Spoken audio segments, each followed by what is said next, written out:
Chapter 8, From Ashes to Blossom. Hunter came home from the war with empty eyes.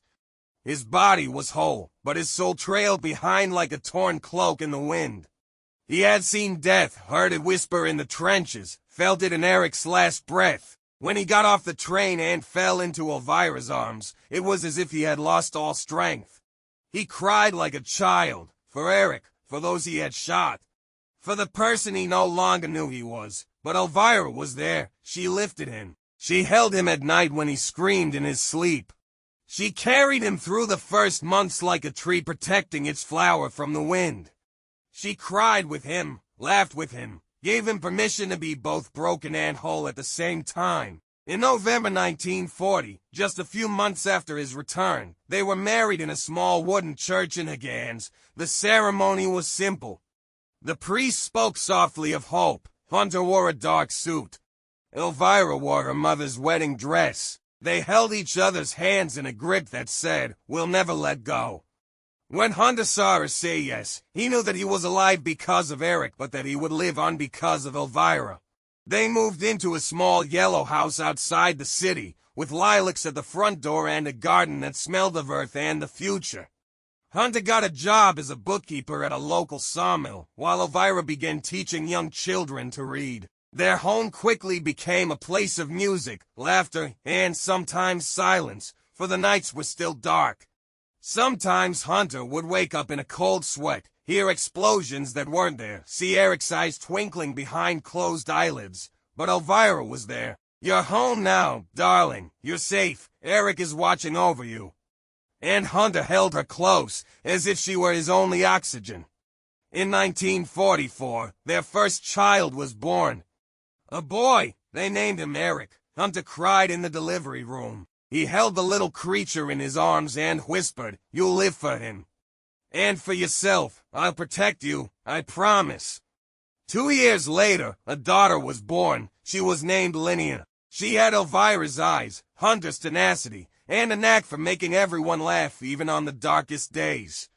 The Carlson family grew. Over time, the weight in Hunter's chest began to lift, not because the sadness disappeared, but because it found room next to something else: love, everyday life.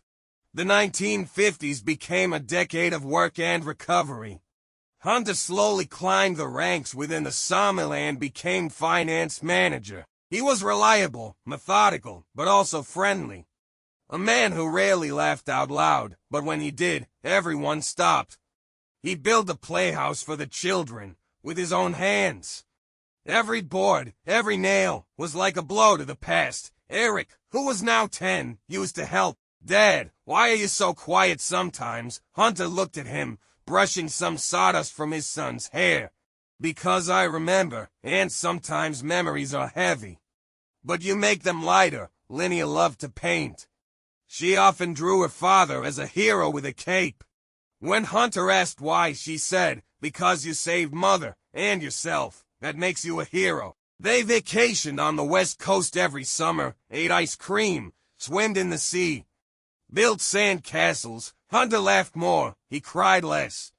But he never forgot Eric. In the garden he planted an oak tree, Eric's tree. Every year on March 3rd, the day the grenade exploded, he lit a candle there.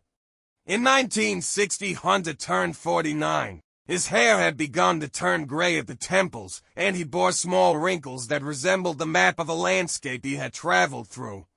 Life with Elvira was quiet, beautiful, sometimes monotonous, but safe. They went for evening walks, discussed old films. Hunter kept a diary, trying to put into words everything he had been through.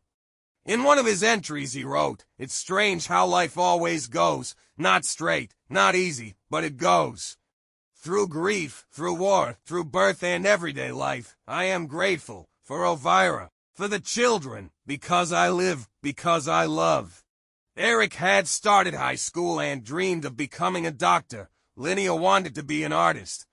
They bore no traces of the war, but they bore their father's silence and their mother's strength. One evening, when Hunter and Elvira were sitting on the porch with a glass of wine each, she said, "Do you think we made it?"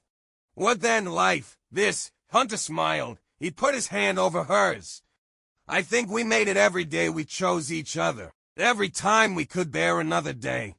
I made it because you never left me. Elvira looked at him.